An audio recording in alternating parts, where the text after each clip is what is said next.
Hello everyone. चला तर मग आज बघूया एक नवीन अशी रेसिपी, बुंदीच्या भाजीची रेसिपी. तुम्ही बुंदीचा रायता नेहमी खाल्ला असेल तर एकदा तुम्ही बुंदीची भाजी नक्की ट्राय करून बघा. खूप टेस्टी आणि नवीन रेसिपी आहे. अगदी सोप्या पद्धतीने सांगणार आहे, तर माझा व्हिडिओ तुम्ही शेवटपर्यंत बघा. त्यासाठी आपण एक मसाला तयार करणार आहे. तवा टाकला आहे, सुक्या खोबऱ्याचे काप, त्यावर तेल टाकून त्याला लाल होईसर आपण भाजून घेतलेले आहे. लाल झाल्यानंतर आपण खोबरं उतरवून घेणार आहे. आता आपण तवा टाकणार आहे, थोडीशी चणा डाळ आणि धने टाकणार आहे अर्धा चमचा एवढे बघा, आणि त्याला मस्तपैकी परतून घेणार आहे. छान व्यवस्थित परतले गेले की त्यावर टाकणार आहे आपण थोडेसे शेंगदाणे, आणि त्याला आपण मस्त लाल होईसर भाजून घेणार आहे.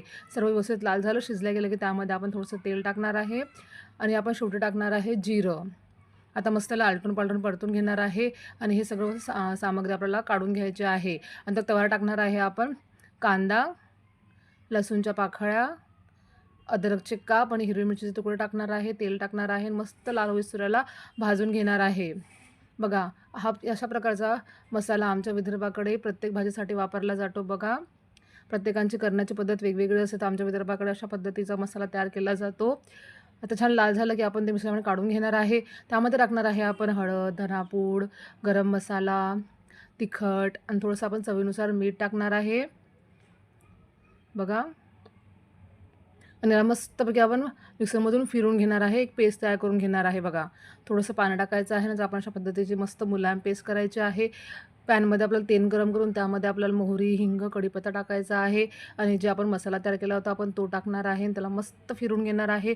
थोडंसं पाणी टाकणार आहे आपण शिजण्यासाठी, कारण आपण तिखट मीठ मसाल्यामध्येच टाकलं होतं, त्यामुळे आपल्याला मस्तपैकी त्यामध्ये पाणी टाकायचं आहे आणि त्याला छान शिजवून घ्यायचं आहे बघा.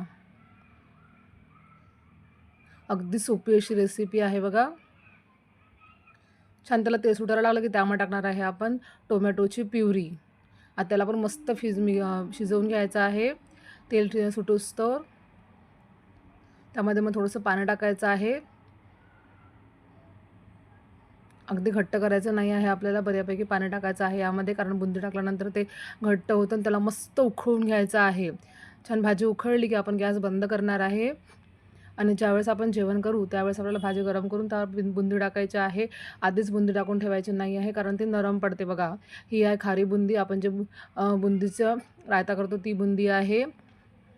जेवायला बसता टाईम आपल्याला बुंदी टाकायची आहे. मस्तपैकी गरमागरम भाजी आपल्याला सर्व करायची आहे. रश्श्यामध्ये आपल्याला बुंदी टाकून घ्यायची आहे बघा. किती सुरेख दिसत आहे की नाही. शेवटी टाकायचं आहे आपल्याला कोथिंबीर आणि गरमागरम भाजी आपल्याला सर्व करायची आहे. तुम्हाला माझी आजची रेसिपी आवडली असेल तर माझ्या व्हिडिओला लाईक करा, शेअर करा, कमेंट करा. नवीन सुद्धा माझ्या चॅनल तुम्ही सबस्क्राईब करा. भेटू नेक्स्ट व्हिडिओमध्ये अशाच नवीन आणि सोप्या सोप्या रेसिपींसोबत. Bye bye.